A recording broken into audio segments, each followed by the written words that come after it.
What's up, ladies and gentlemen, and welcome back to TDPHINSTALK, home of the real Miami Dolphin fans. Before we get started, I want to remind you all, don't forget to subscribe to TDPHINSTALK. We're almost at 12,000 subscribers. We are about 80 subscribers away right now. We're at 11,920 subscribers. We are only 80 away, so come check us out. If you're new to the channel, hit that subscribe button. We're about to hit 12,000. We're trying to get there before Sunday. That's the goal. We made up some huge ground the last in a day. So thank everybody for your love and support. And y'all hit that like button on your way in. Go check me out on Instagram, Twitter, Facebook. All of them are titled TDPHINSTALK. Make sure you also check out the new episode on the podcast, Believe in Fins Talk with TD. It is on Apple Podcasts, Spotify, wherever you get your podcasts. Go check out the podcast if you love Dolphins content, all right? We're going to start having guests on the show, so make sure you check it out, guys.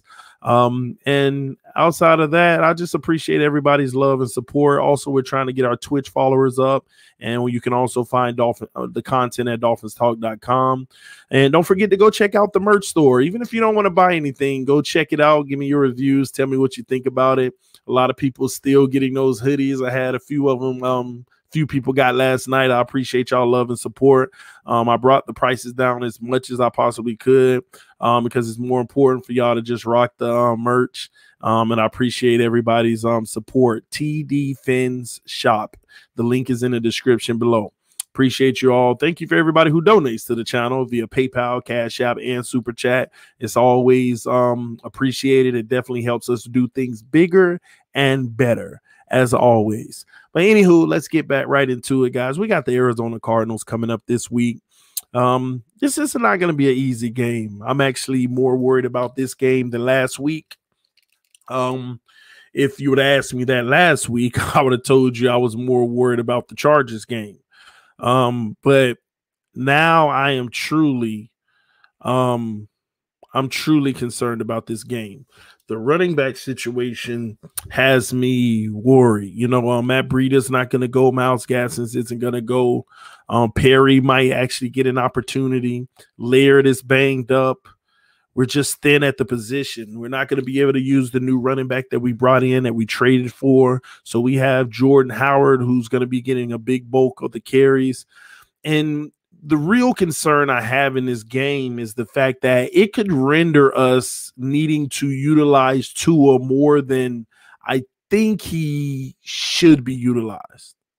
I know a lot of people, they're going to maintain their thought process that, you know, Tua, he's legit. Just wait till we open it up.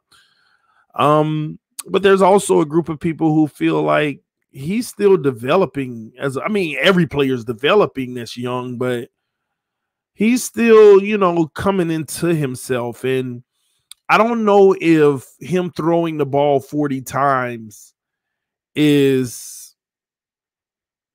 more than 40 times is the best idea. And let me tell you why I say that. When you look at Arizona, they don't have as good of a defense, in my opinion, as the Rams, but they have good corners. Not only do they have good corners, they have corners that love to jump routes. They love to jump routes. And I don't think, our O-line, which they'll do a good job giving Tua an opportunity to make plays, but this isn't the O-line that's going to give you an opportunity to do a lot of double moves, a lot of pump fakes, if you all get my drift. And Tua's that gunslinger that if he knows where he's going with it, he really wants to go there. And I just don't want to see a game where he throws 2+ picks. I always will give a young guy an interception. Now, how he throws that interception is another story, but I'm not that big. I don't really criticize, an interception from a young guy. It happens to veterans, But at the same token, this is a game where I'm concerned that the biggest thing that he needs to continue to improve, which is knowing where he wants to go with the ball and going there, he may need to do a little bit more evaluation in real time in the game, because these guys love the jump routes. That 5-yard comeback route that you think is open, They're not going to wait to see the trajectory of the ball. They're going to dive on it and come forward. So hopefully we're coaching them up, preparing for this week, and we're ready for it. So we shall see. Someone just said the Cardinals CB2 is out because of COVID and their CB3 is hurt. I hope that's the case, Michael. I didn't see that report, but that would be a huge positive for us. But again, I don't want to see Tua throwing the ball 40 plus times. I put him around the range. Give me 35 throws in the game. You know, at max though. Put me somewhere around 27 to 35. Because, again, we have to concede to the fact that our running game, we don't know what to expect. Now, we can come out there Sunday and start running the ball down their throat, and we're just like, whoa, yeah, all right, that's all good. But as of right now, with what we know, we can't just bank on that as being the guarantee. So he's going to have to throw the ball a lot more, I'm pretty convinced. Now, what I am worried about is we come in with the game plan that says, no, we're not going to throw the ball a lot. You know, we will on occasions, but we're not going to overly do it just because our running back situation. We're going to attempt to establish the run by any means necessary. I kind of like the thought process, but it's dangerous because if we aren't able to move the ball on the ground, then we're going to repeat what we did last week offensively. First down, we get 1 yard. Second down, we get 2 yards. And now we're 3rd and 7. And those are the only times we throw the ball on 3rd down. And I don't like that. You know, I really don't like that. I'm not a huge fan of Arizona's pass rush. So I think that we'll be able to open up the playbook a little more, but this is going to be an interesting game. Guys, this game will be won or lost by one facet of the game, and this is truly my opinion. I want to see if y'all know what facet of the game that is. Let me know in the comment section. What facet of the game will win this game or lose this game for the Miami Dolphins? Like, and when you put everything together, this game is going to be lost or won by one facet of the game. And I'm sorry, it is not going to be defense. It is not going to be turnovers. It's going to be coaching. It's that simple. We come out with this victory, y'all. I don't care how well the defense or the offense plays. You got to understand the circumstance we are in with the running situation and a new quarterback switch where the guys were staying after practice all week working on timing issues.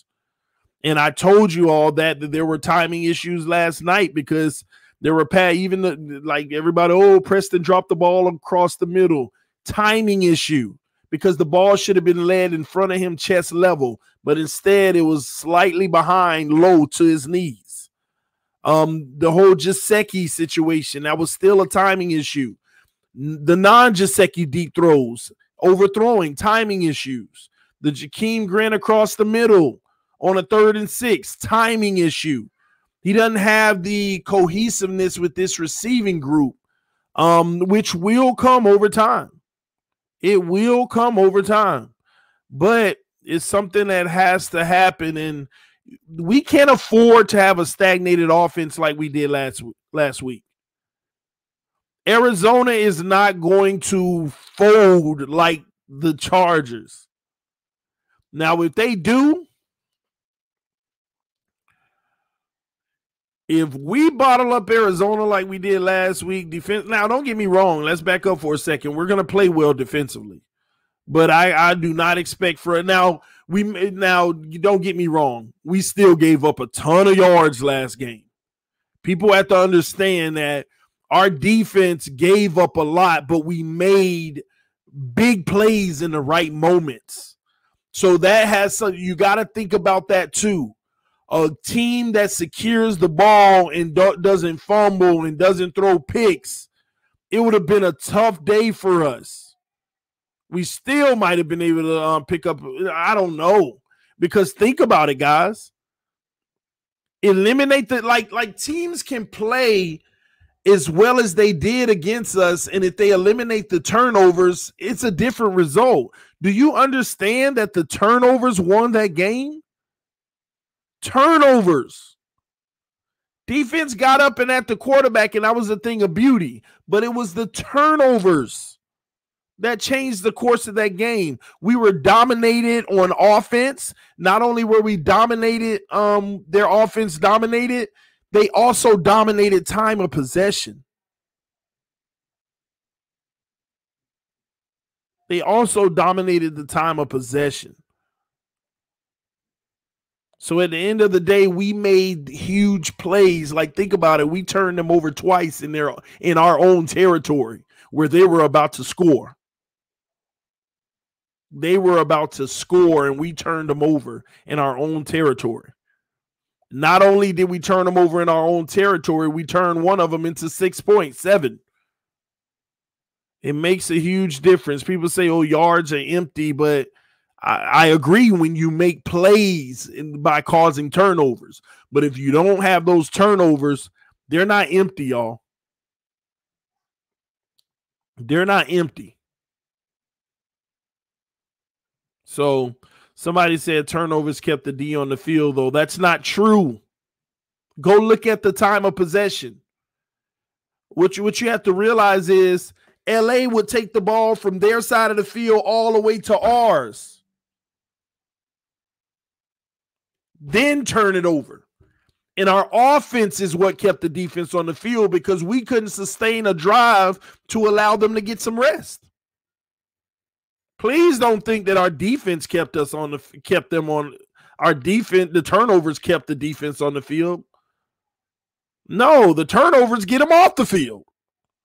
It's our offense that kept our defense on the field and had our defense gassed. We kept punting. 8 first downs, y'all. That means 3 plays, first down, 3 plays, punt. That's an average of every single drive. Every single drive. Somebody say I attribute that to drops, TD. I attribute some of it to drops too. I also attribute some of it to poor play at the quarterback position on critical downs like 3rd and 6 and 3rd and 5, where the passes were just nowhere to be found. So there's a lot of things you can attribute that to. Drop passes and poor quarterback play. It's the truth.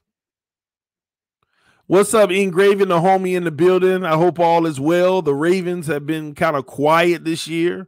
I know you're still winning games, but they ain't been razzle-dazzle like they usually are. Tell them to perk up a little so when we see them in the playoffs, we ain't got no excuse. Y'all don't have no excuse to why we run through y'all, but that's another story. You'll see when it happens.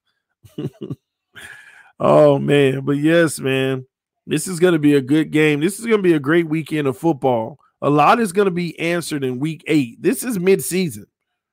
After this game is played, we're in mid-season. Most teams haven't had a bye yet, so their mid-season is right now. But after this game, it's our mid-season. We'll be 8 games in. 8 games in. And I can't wait to break everything down. Do y'all see all the secondary ratings came out? On our secondary, we have 4 top 10 players at their position. We also have the number 1 defense for points scored against. Right now, believe it or not, the Miami Dolphins have the number 1 defense. And we have 4 players on our defense that's top 10 at their position. Ogba, pass rusher, top 10. Xavier Howard, cornerback, top 10. Bobby McCain and Eric Rowe are both top 10 safeties in the NFL. Let me say that again. I have to say that because I got to rub it into some people.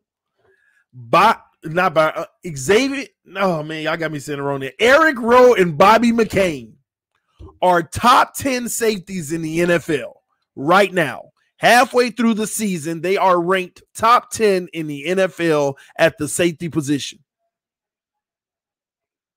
The Miami Dolphins safeties, both of them are top 10 in the NFL rankings right now. The same 2 guys that everybody talked trash about last year, and I kept saying, I mean, I get it. You want a true safety back there, but they're not playing as bad as all y'all make them seem. Do y'all remember me saying that? I said, you know, I'm kind of hesitant to dog Bobby McCain and Eric Rowe. Y'all forget this is their first year back there. I'm actually seeing improvement. And everybody in the draft, no, we need to go get a true safety. We done, man, no, Eric Rowe need to be the backup corner. Bobby McCain need to be out of here. He need to go back to the nickel. And I said, I mean, I understand they weren't elite last year, but y'all don't see the improvement for guys who played the position for the first time? And as of right now, they are both top 10 safeties in the NFL. Top 10. Both of them. It's crazy. And you can look forward to them continuing to be. I look forward to Eric Rowe climbing up even higher. He just broke the list at number 9 or 10, I believe. Bobby McCain is the one that's pretty high, if I'm not mistaken. Hopefully I ain't flip-flopping them. And the crazy thing is, I was just going to say that, Marvin 239 Green Mile. This defense has not peaked yet. This defense definitely has not peaked yet. They have not peaked.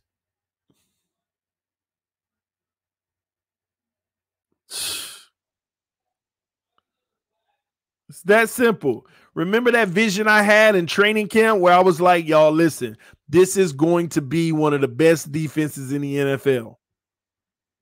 Top 5 defense when it's all said and done. How many people laughed at me? How many people said, all right, we know you're a homer, you're being delusional. I mean, I'll give them top 15, maybe. They're still a year or two away from that.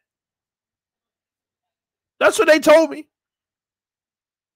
And I kept saying, Brian Flores is the type of guy, he doesn't need stat patterns. He don't need a guy going out here being this dominant beast of a beast.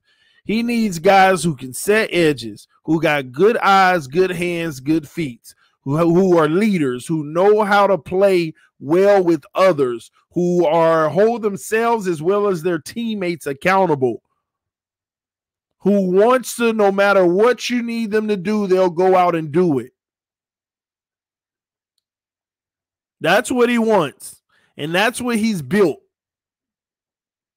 Of course, there are complementary pieces that he would have loved, like Jadeveon Clowney. But what Jadeveon Clowney allowed us to do is go get 2 pass rushers for the price of 1. And guess what? Ogba is top 10. Jadeveon Clowney telling us no allowed us to get 2 for the price of 1. And Ogba is top 10. Just broke in. Congratulations to him. Think he's literally, I got to go check it out. Oh, where's my phone? I think my wife took my phone. But I believe he's between 8 or 10. I forgot which one he is. I think he has six sacks already.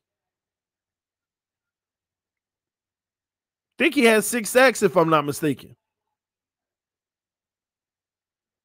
But these are the things you could also do when you have those corners out there, man. And what did I tell y'all about these corners? I said we're going to have the best corner combination in the league. People still act like they don't know who Xavier Howard is, actually. Now, he's done enough to get recognition of who he is. That's what's funny to me. Yeah, I'm sorry if I'm leaving Lawson out of there. He's done very well. This whole defense is doing very well. We looked up the PFF ratings. We got like 12 guys above 60. We got like 8 guys on this defense in the green. Now, I know PFF ain't everything, but just to give some context. Somebody said J.J. Watt is wanting out. Isn't the trade deadline over? Didn't we just pass the trade deadline? It don't matter who wants out at this point, right? People not throwing at Byron, so X getting them picks. No, if you think about it, the first 2 games he came back, he was getting thrown at. It's the last 2 games he ain't been getting thrown at as much. Now, I take that back. Jared Goff threw his way a lot. When I went back and watched the film, I just noticed they were just bad, incomplete passes. Nobody was even open. Jared Goff threw the ball 60-something times. So all them corners got about 10 targets each. I mean, he done elevated their targets big time. But what Byron Jones does, you'll get a 3, 4, 5-yard pass against Byron Best. But you're not getting anything down the field. You're not getting anything down the field. He threw a few bombs Byron way. No, sir. No bueno. Shout out to the homie Kelvin Smith with the donation. I appreciate you, homie. He said, Master at Works is salty as a crappy patty. Fins up, baby. You know, that's funny, man. If y'all didn't check out the AFC East roundtable last night, you missed the gym. You know me, I'm talking my stuff because Buffalo, they still think they on top. And Master at Works, who's a Patriots fan, this guy is delusional, man. He literally sitting here since the Patriots suck and the Patriots hate the Dolphins more than any team in the division because we always kick they behind. He's sitting there, oh, I give the Bills the division, you know, congratulations, y'all. Just a hater, man. But at the end of the day, I like it because we got to keep earning our respect. There's nothing better than somebody telling you what you're not going to do and you go out there and prove it. There's nothing better. There's nothing better than that.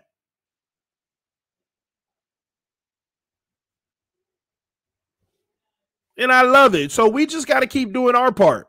Well, I mean, we done been Dolphin fans so long that we're past the point of trying to defend why we think we're good, finally, because we've been wrong a lot. So at this point, it's like we think we're good. We're not going to keep arguing with you about it. We just going to keep on saying, boo-boo, we are good. Yeah, that's where we are now. We're at that point, man, because if you don't think this team – now, don't get me wrong. I mean, we got to be realistic. It's not like, you know, we can't expect to drop any games for the rest of the season. I mean, this is the NFL. It ain't easy, y'all. Any given week. We could lose this game here, but I can tell you now, if we do, it's not the end of the world. We're going to play a good team. We want to win this game. I feel confident that this coaching staff going to come up with a scheme and a game plan to get it done. But at the same token, we're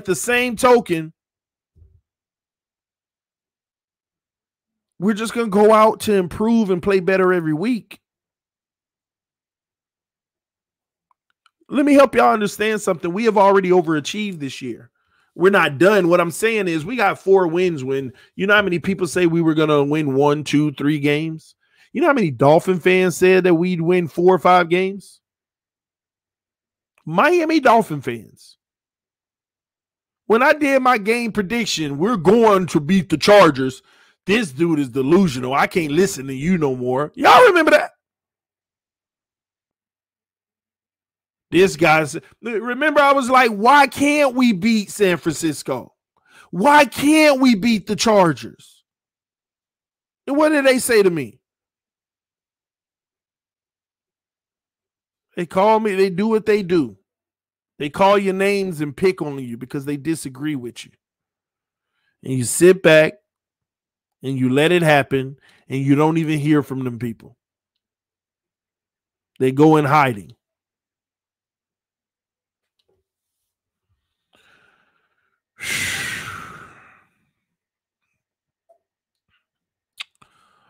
Vic said that was 2 years ago. TD, what did he say? I'm sorry. Let me back up. He said, shout out to the Mod Squad. He said that was 2 years ago. TD does admit he can change his mind. We have the right to change after a player changes. Oh, I don't know what y'all talking about with that, but absolutely, I agree.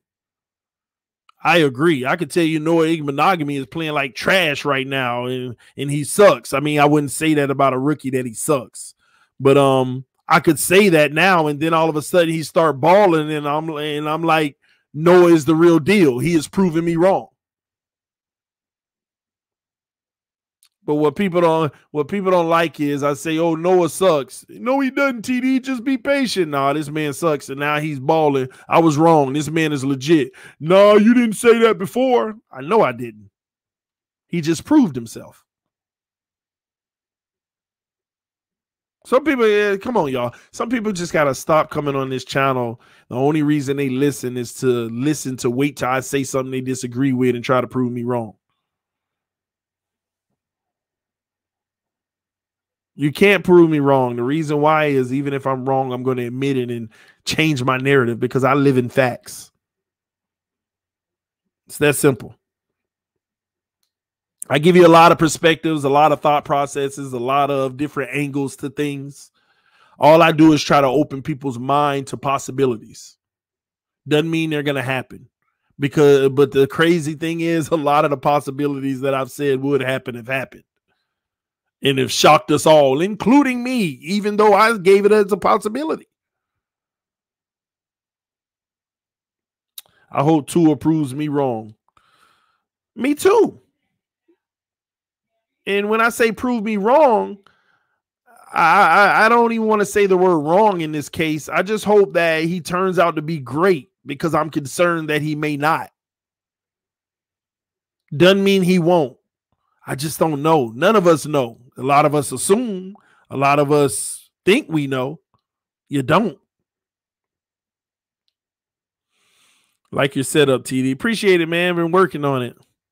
On the other side, I got my little bar and my Christmas tree set up and stuff like that. I ain't go with the big tree this year. I just went with a 4-footer and designed it up because we're not going to be home for 5 weeks. We're going to go to Dallas for 5 weeks. So we'll be in Dallas for 5 weeks. Let me see. But I still did me a little setup. Worst case scenario, Tua slightly better than Tannehill, in my opinion. That's the worst case scenario, that he's slightly better than Tannehill. Then you have a very high ceiling for him, and I love it. I love it because I hope you're right. Because if he's slightly better than Tannehill, then we got a franchise quarterback. If that's the worst case scenario, we definitely have a franchise quarterback. TD, are you from Florida? Yes, sir. Hollywood, Florida, Broward County, born and raised. That might be a lie. I might have been born in Hollandale, technically, but lived in Hollywood like 99% of my life. I'm saying might. I don't even know. Because I remember we moved into our first home when I was probably like 5 years old or something like that. So I don't know. But yes, I'm from Florida. I'm from South Florida. Wow, really? I live in Hollywood. What's up, neighbor? Well, not neighbor anymore. That's where my parents stay. That's where I was raised and grew up. Definitely. Did you vote, TD? Yes, I voted. I was at the poll for 4 hours. 4 hours I was there. And I didn't even have to wait in line. I got there at about 8 a.m. It was a very short line, probably waited like 10 minutes.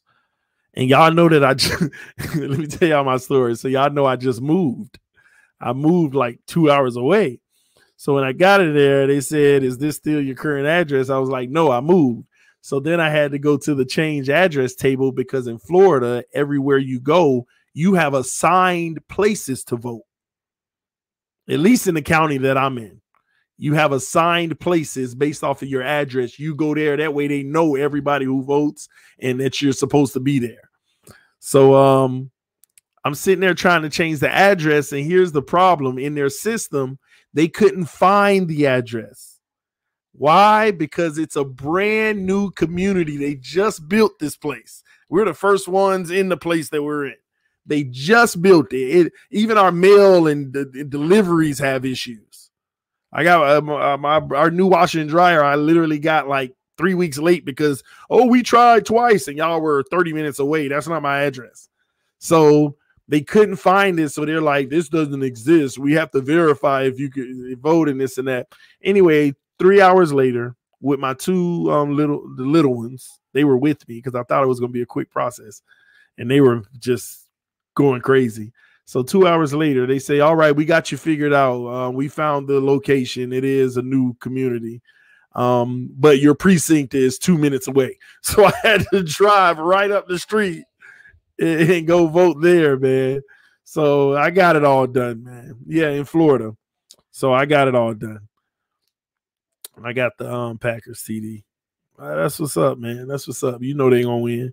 The crazy thing, it was my first time ever voting in my life. Yes, it is true. Podcast tomorrow, TD. I'm thinking about it. I got a lot to get done, man. Home,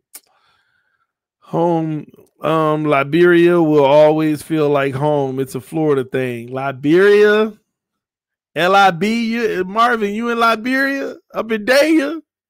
Yeah, if that's what you talk about, you know I know what you talk about. Liberia, man. All my cousins stay up in Liberia. All right, man. Hollywood. Oh, okay. But yeah, man, you know what I'm talking about probably. TD, give me your thoughts on keys for victory on Sunday. Well, first and foremost is have a balanced attack. I'm concerned about that because of our run situation. Defense, pick up where they left off. We're not asking you to be as good as you've been.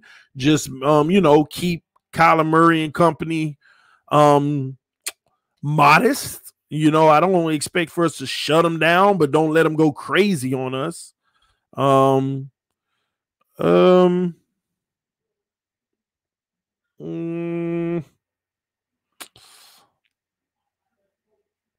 trying to give you a good one. 2, special teams, give us one more big play. Jason Sanders, keep doing what you're doing.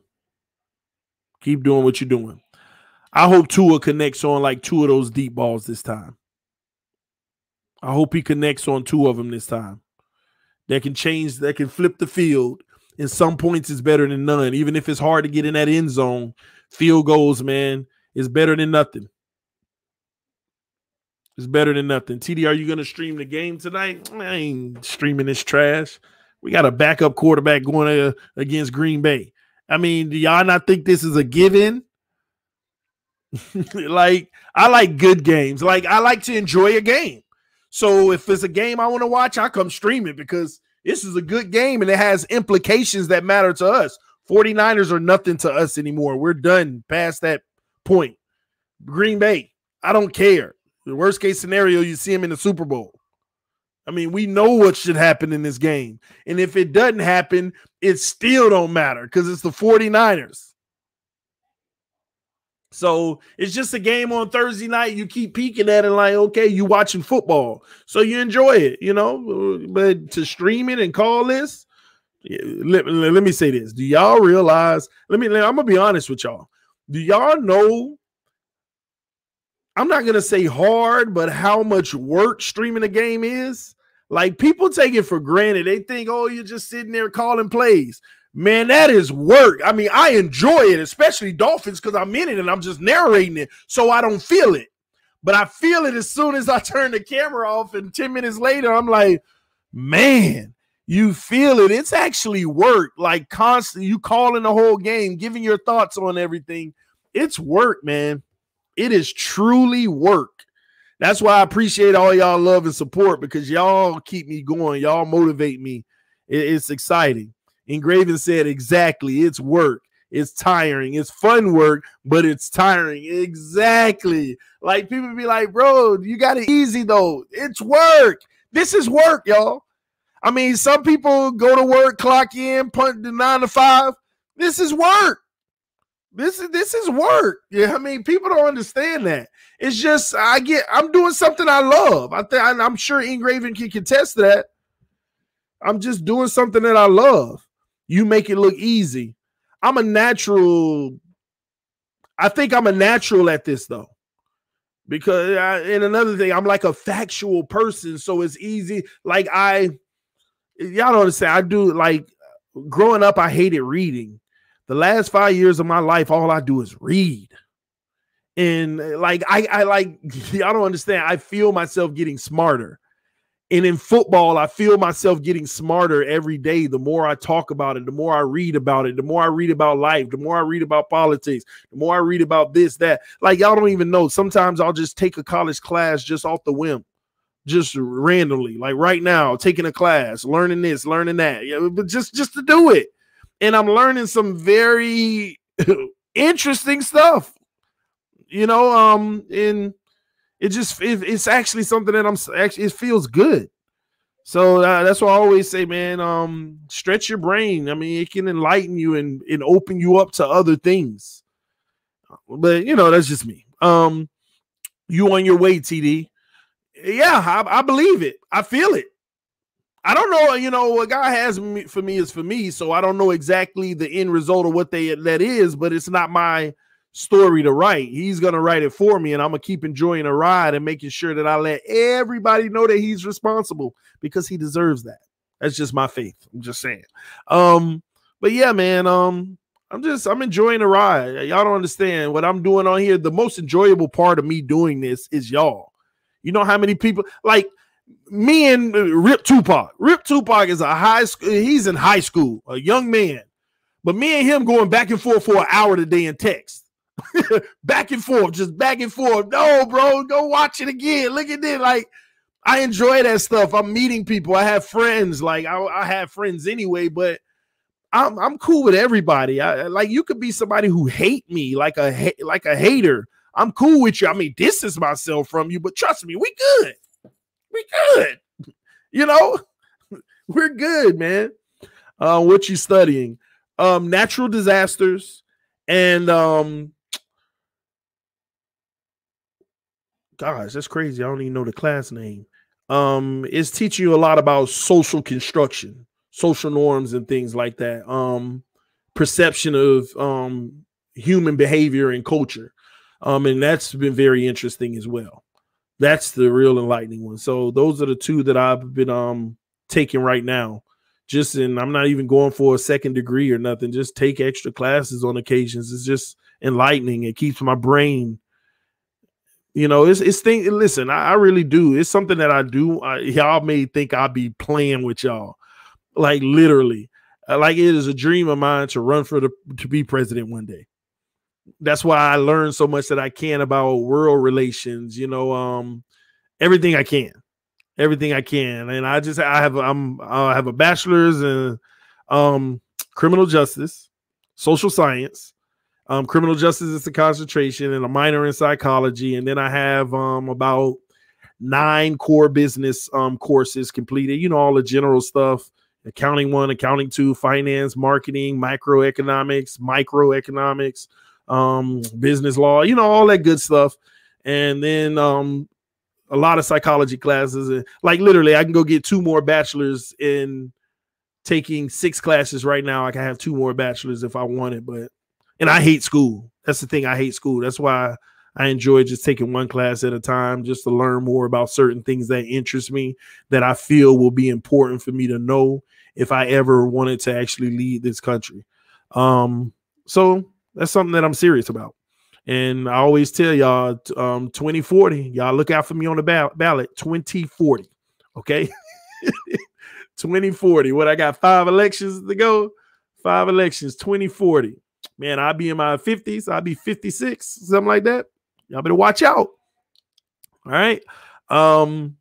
History is vital. Yes, it is. Yes, it is. It's crazy vital. And the more you learn, the more, I ain't gonna get into all of that, but man, the more you learn, the more lost other people are. And that's not to be all cocky or, naive, all that stuff. But the more you learn, the more you realize other people don't know. And it's crazy, man, but it's also sad. I think it's a suppression going on out here to suppress people from their history so that they can understand true logic behind some of the things that's happening even today. It's crazy. But anywho, that's just me rambling.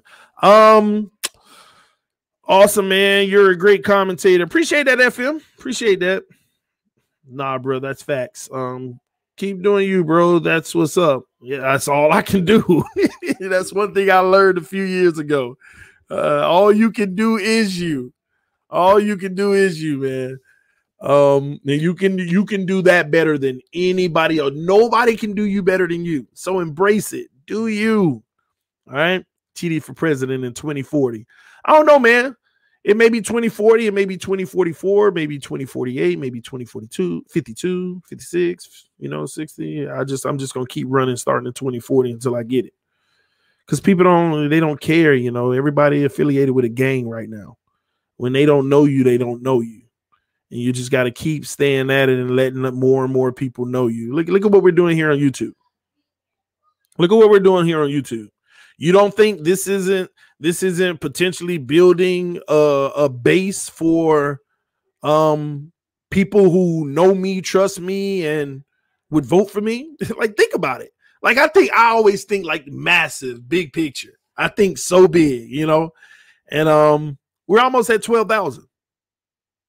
We're almost at 12,000. It could be the perfect person out there in this world right now that could run our country amazing, where everyone could finally come together. But they ain't got nobody listening to them. They have 0 people listening to them.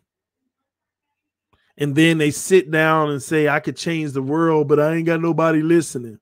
That ain't me. I say, I ain't got nobody listening. How can I get people to listen? Do what you love. And people listening. So I hope y'all enjoy it. Just Dolphin Talk. We're going to start down with the dial soon with the family. You get to see the inside of my life. You know, all the traveling that we're doing. People don't know. We just came back from Texas last week. We were there for about 10 days, it feels like. And we're back in Florida now, and we'll be going back to Texas in 2 weeks, 4 or 5 weeks. So we won't be back until sometime in January. At some point, we'll see. Well, my wife, she'd be like, let's stay a few more weeks. All right. Come together. What does that mean? Coming together is what it means is just everybody do them and respect everybody doing them. We all don't have to believe in the same thing or nothing like that. We just got to start respecting how other people feel, even if you despise it. Even if you despise it. But I'm going to tell y'all now, that starts with people realizing that it's none of people got to realize it's none of your business what other people think about you. It's none of your business what other people think about you. The only reason we have the issues we have now is because everybody's worried about what everybody else thinks about them. Do you and don't care about the criticism. Because if you don't care about the criticism, then it doesn't exist. It's that simple. Absolutely. We can make a deep playoff run. Yes. I hope everyone is okay. I know you mentioned an accident over the weekend. Yeah, we were in an accident, but we're all good, man. My wife had like a little mild concussion she was dealing with, had a few headaches for a few days. So she's just going to have a few follow-ups and then we'll go from there. But everybody's good, man. Everybody's good. Only team we lose to now on is Kansas City. Why? Why we got to lose to Kansas City? Why we got to lose to Kansas City? I mean, we could beat anybody. We could beat anybody any given Sunday with the right game plan. All right, they're not invincible. Have they gone undefeated yet? I'm just curious. Maybe they have, but do y'all know that Kansas City has gone undefeated? No, not that I know of. I don't see an undefeated season. So somebody beat them so they can be beat. Don't worry about them. We'll worry about them when we get to their week. Somebody said I'm too old to care. That's funny. And he laughed. So, but hopefully you don't believe that. All right. To be honest, I think we'll match up great with Kansas City. I believe so as well. But our offense got to do something. Y'all got to understand, without Fitz under the helm, we have to prove something on our offense first. We just started to feel like we were proving something with Fitz. Don't forget them first 3 games, 2.5 maybe. Don't forget those. We were just starting to feel good about our offense with Fitz. And now, last week was the worst our offense has done all season in every facet. So we have to build on that. Tyrone Hall said Tua, 150 yards, 1 touchdown, 1 interception. I'll take that. But I need it with over 62% completion. I'll take that. I'll take 150, 1 touchdown, 1 interception from Tua, but I need about 62% completion at a minimum in this next game. Yeah, I make my own fake, like in my mental, I make like expectations. I mean, at the end of the day, the expectations is get the W, however we do it. But, you know, sometimes I kind of put like, here's what Tua needs to do in this game. And trust me, that is being fair as can be. 150 yards, 1 touchdown, 1 interception, and over 62% completion. That would be progress. It ain't where we want him to be, but that would be trending in the right direction. Because what I don't want and what I will actually feel very like, man, a trend is starting. He can't be below 150 yards. He can't be below 150. He can't, you know, not get, come on, we got to get in the end zone at this point of the season. We don't need 3 interceptions. 1, okay. 2, but it is what it is. 3, no. So we need progress at a minimum. Bare minimum progress. So, yeah. 500 yards, 6 touchdowns, 0 interceptions, 90% completion. Albert Wilson would be great with Tua right now. Oh, well, yeah. Well, next year. I think we're going to need 200 yards and 2 touchdowns. I think we're going to need that to win the game. I agree with you. But if we lose the game and he gets 150, 1-1, it's okay. We lost, but it's okay. You know, that's a part of it. Tough game. We didn't have a better team at the moment, but I'm not knocking him. You know, but what I don't want to see, let me tell y'all something I'm going to be honest with. I have 0 tolerance for. And y'all you can get mad all you want. I'm going to criticize Tua. This is the only thing that I'm going to criticize him on. I don't criticize him for the fumble. I don't criticize him for making an interception here and there. Everybody does. You know, I don't criticize him for an overthrown ball, like going deep. You know, these things have to be developed.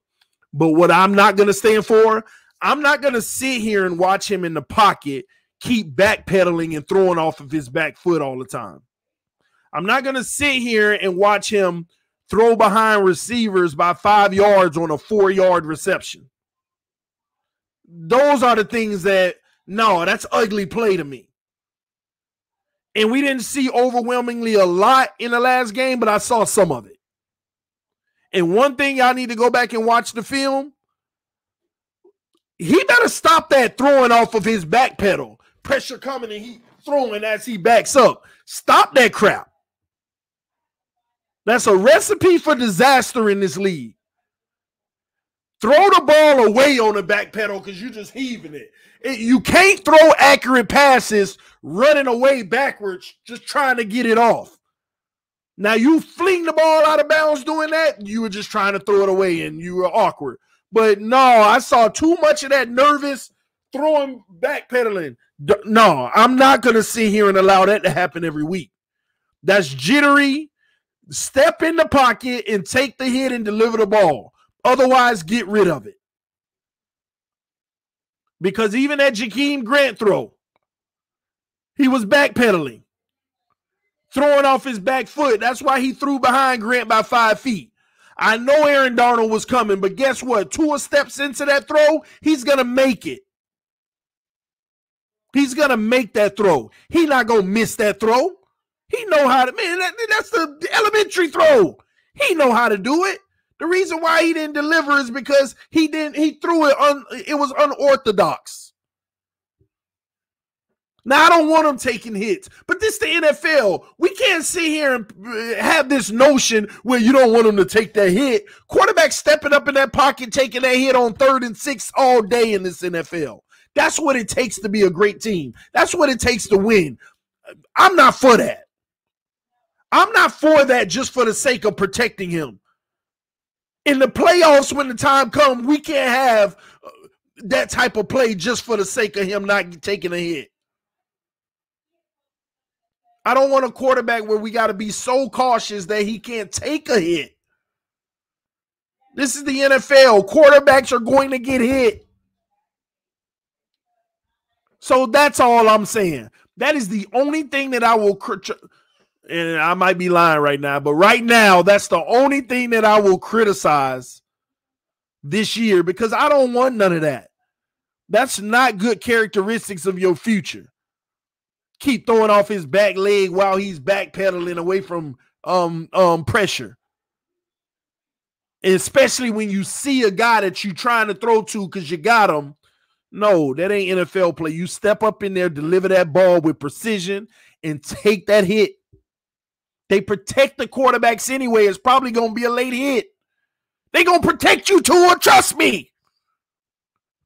You're supposed to be a part of the future of this league. They are going to protect you. That yellow is going to come out. Start earning them. Otherwise, you're going to be throwing off your back foot all day because they're going to keep coming at you until you step in and earn it. And call me a hater all you want, but that's as real as I could be, man. I just think that that's fair, man. As a Dolphins fan, y'all don't sit here and say that y'all ain't seen none of that in that game too. I'm not going to accept that. No, I don't like that. It reminds me of like Pat White-ish moments and Bex and all of that crap, man. No, I ain't getting in all of that. All right. That was a depressing part of my life, man. Oh my gosh, Aaron Rodgers just overthrows his guy wide open.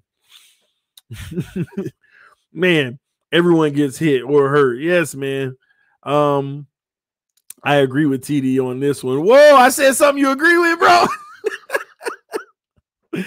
Oh, man. Tua kind of trash. That's unfair for you to say that. You know, it's early on. You can't say this man is kind of trash. Now, his performance last week as a figure of speech, you can say, oh, it was kind of trash. But don't say he's kind of trash. You know, it's too early to kind of start putting that narrative out. All right. We took Jay Fiedler for granted. Man, y'all got to stop with this Tua hate, man. That's what's crazy. Everybody called me a Tua hater, but I be trying to call some of y'all out for being negative about the man. Pat ain't white. But some spec on my name. Put some spec on my name. I love it, bro. Jordan Howard has an owl of a lifetime. Retype, bro. Put Jakeem Grant in the Hall of Fame. No cap. Come on, Nick. Stop that craziness. Ball game in the house. What's up, homie? He said he was not that bad. Come on, bro. It was his first game. He will get better. Anyone saying he's trash obviously has never played football. No, he's not trash. But when you say he was not that bad, he wasn't that bad as trash, but he was bad. See, ball game. Listen, when people say it was his first game, listen, let me clear something up. This is my opinion, okay? It don't make it right. But let me be clear about something. If I got Patrick Mahomes over here and Tua over here, and they both just played a game and I want to evaluate the game, Tua's sheet, it ain't going to matter at the top of his sheet that it said his first game, and I have to score it off of that. You get your score. Your score is your score. Now, after we make your score and determine how you did, we can start discussing it and say, you know, it was his first game, but your score is still your score. Everybody keep throwing out there it's his first game. That don't change the performance. It just changes perception of what to look forward to. So the reason why I wanted to say that is because put the fair score in the folder. You don't skew the score because it was his first game. You put the score in the folder. Now, game number 2, you hope he gets better. You put that in the folder and you put them together and say, how is he doing? Game 3, now you got 3 sheets of file in the folder. You put them together. How is he doing overall? Well, we got to start. It was his first game. We know it was his first game, but evaluations are evaluations. Evaluations are evaluations. Pat Mahomes' first game. It was his first game. Russell Wilson first game. It was his first game. So I think now I understand where y'all are coming from because people are trying to rag on him and say, oh, he sucks. They're trying to already write his future. Those are the people that's being unfair. They're wrong. They need to stop that. They shouldn't do that. But make sure that y'all also not coming at people that's giving fair assessment and it ain't favorable. He didn't play terrible, but he did nothing to make you feel great. He did nothing to make you feel like he's your future quarterback. That's what people got to start with. Oh, he was very accurate in the game. Not really. How you going to grade accuracy off of a whole bunch of 4-yard passes? The man averaged 4 yards per catch or something. So, I know, I truly do, whether y'all believe it or not, I think he's going to be just fine in this league. It's just natural in me because of the quarterbacks of the past. He's getting the blunt of the quarterbacks of the past for me. I'm nervous, but I truly do think he's going to be all right. But until he starts to show us certain things that say, oh boy, ain't not one point in that game that did any one of us say, oh boy. So that's what has to happen. That's natural. That has to happen to the fan base. The fan base needs a little razzle dazzle to make you feel good and comfortable, to make you talk your talk about them. That's what the fan base is waiting for. We really need it. And in regards to it being his first game, he didn't give us that, but that's all right. It was his first game. You know, Patrick Mahomes don't come out every week and give you razzle dazzle. It happens. But as games continue to go on, I think we all can agree we can't have 10 games this season with the same play that we had last week. I think we all can agree on that.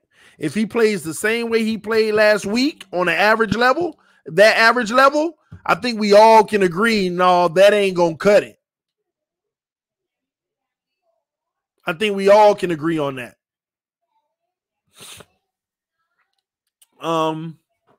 No, I agree with you, Ball Game. I actually said that on my last stream. Ball Game just said, just to see him get hit and get up made me feel good. I'm being 100 with you. I said that on my last stream. I said one of the biggest positives was that strip sack, and the other guy, see, Aaron Donald didn't sack him. Aaron Donald stripped it, and the other guy hit him and landed on him too. By the way, y'all may have not noticed that he actually landed on him. I said that in my last stream. That was the highlight of the game for me. That was the highlight of the game for me. But I also was empty by the end of the night on that, man, this guy, you know, y'all know what I mean. I ain't got to go too far into, you know, I was just a little empty on that, you know, that bar inside your soul that's like, whoa! You know, it just didn't fill up much at all. You know, got a few sprinkles, but they dried out. So, you know, we still need explosive players. We ain't built right for this pro offense. We only got one wide receiver with catch and possibly go talent. I agree with that Ball Game, but I only agree with that for Tua. We need explosive players for Tua. See, Fitz made a lot of them look explosive. Tua is going to drop dimes when you wide open and you beat your guy. Just like that Gesicki drop. Oh, Gesicki dropped it. That was amazing defense. But Tua's usually throwing that ball with a guy when his receiver has 3-4 foot separation. Gesicki would not drop that ball if he had 3 foot separation. The defender got up in there. That was great defense. So for Tua, we do need weapons. Guys that's going to take the ceiling off. Guys that's going to burn their guy down the field. So we are short of that. But let me put it like this. Take the Ravens team with Flacco in that amazing defense. I don't know if y'all disagree, but it's very similar to what we have. Did they have like the most superior offensive weapons at the time? That defense carried them, and Flacco played some great football. It's almost like what I thought, that if we were successful this year, Fitz could have did. With the defense playing the way that we're playing, Fitzpatrick ain't never played with a defense this good. And that's why I thought that this might have been poised to be his best season in his NFL career. Might have even won us a playoff game or two. Real talk, I believed it. Because Fitz ain't never played with a defense this good. They always needed Fitz to be this shootout guy, trying to keep him. We can't live off 50-50 balls. I agree. But at the same token, Fitz know how to throw them. Fitz know how to throw them. So I agree with you, though. But with this defense, well, no, I'm saying with this defense, we might be able to live off 50-50 balls because they ain't got to be complete all the time. He's going to throw so many of them that we'll have enough.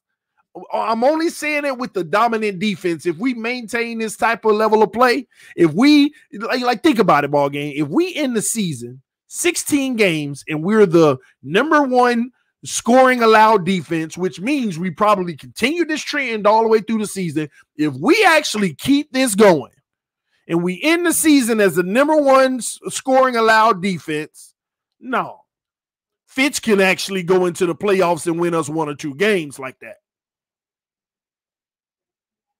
I truly believe it. Don't mean it'll happen. I might go to the playoffs with him and, I was wrong. But I truly believe Fitz could definitely, without all of the superior athletes, like the best wide receiver in the league, the best slot in the league, the best running back, without all those guys, I think Fitz could. If this defense maintains. So I agree with you. We do need superior athletes with Tua. But at the same token, that's another part of what makes me nervous. Tua is supposed to be built for our long-term, like 20-year quarterback, right?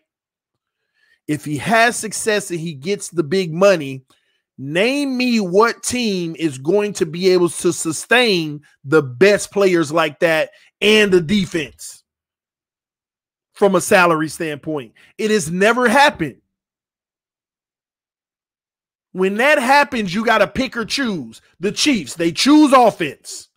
They choose their offense to be so overwhelming that when their defense isn't superior, they still are good enough. But shockingly, their defense is playing very well this year. But remember, when you look at the books, they're not getting killed on Mahomes' contract this year. It's coming, though. It's coming. Those are the long-term things that worry me. When you get those superior athletes, when you got Bobby McCain and Eric Rowe playing the way that they're playing, and when their contract comes, like think about it. Bobby got a contract a few years back. Ain't his new one coming up soon? Are we going to actually be able to retain Bobby McCain if he continues to be a top 10 safety in the league? The man was the number one nickel in the league the year he got the contract. They move him to safety and he worked his way up to be one of the top safeties. You think we're going to be able to offer him another deal? Eric Rowe climbing the ranks. Like, we're showing these guys starting to be superior, and some of these guys are actually on 2-year deals. It's going to catch up to us. So you got to pick and choose on your roster. Where am I not going to spend a lot of money, but I'm going to have decent players? And I think Miami is building themselves long-term to never really go get the high-flying wide receiver. To never really go get the high-flying running back long-term. I think they were going after Le'Veon to finish this year out. I don't know if they were really going to offer like a massive deal later. You got to figure out where you want to put your money because your books can get out of control fast, especially when you're playing well.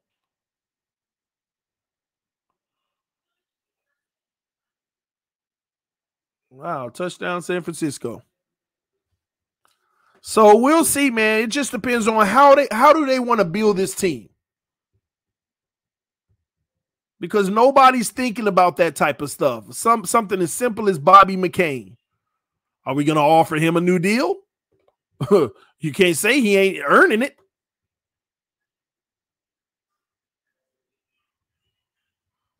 Let me clear this out. All right. Y'all say he dropped it. Listen, the refs called it a catch. So it might be hard to overturn. Let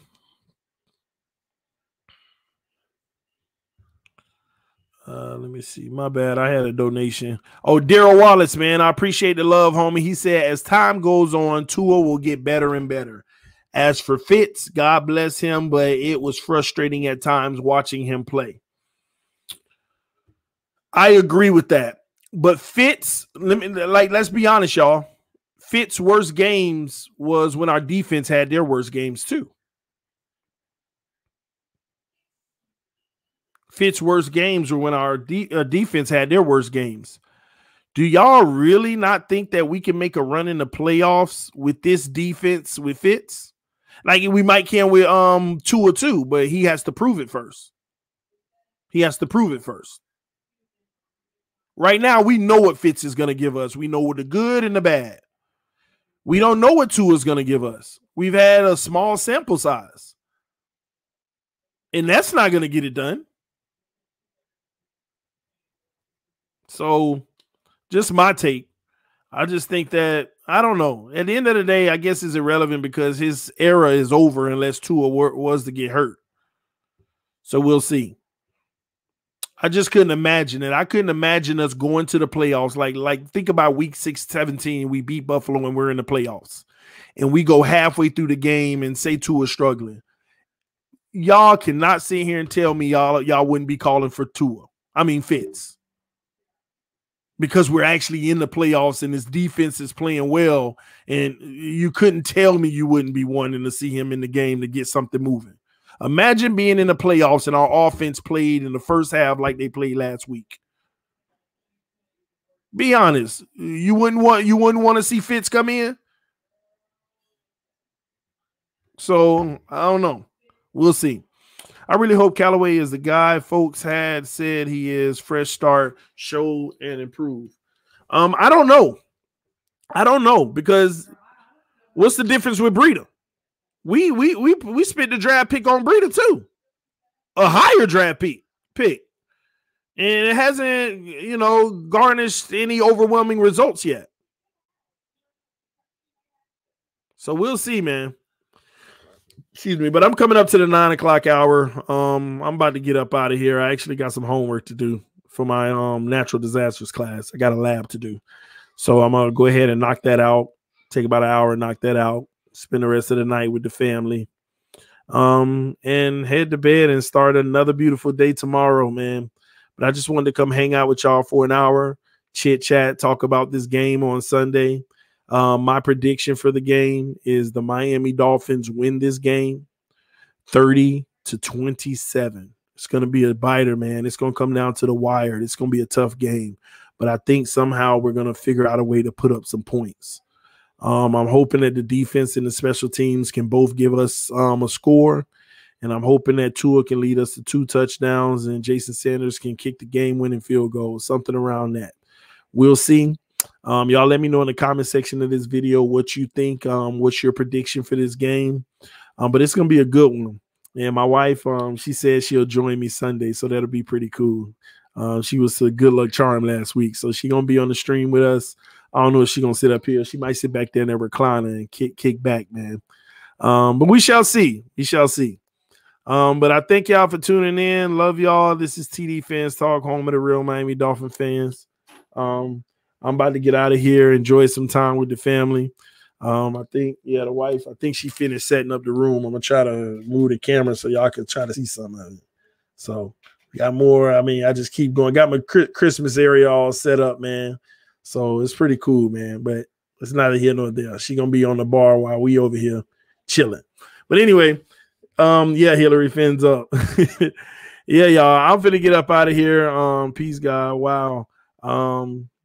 Thumbs down. All right, Caesar. You the thumbs down person. We appreciate your validation, bro. The big challenge will be stopping the mobile QB. Yeah, that's gonna be a huge one. We'll see how it goes though. But anywho, love y'all. Appreciate y'all. About to get out of here. I will see y'all soon. Fins up. Make sure you check out the podcast, Believe in Fins Talk with TD. All right, I'm out. Peace. Somebody said Hillary, our new Dolphins fan. Let's not push it. Why this button ain't working?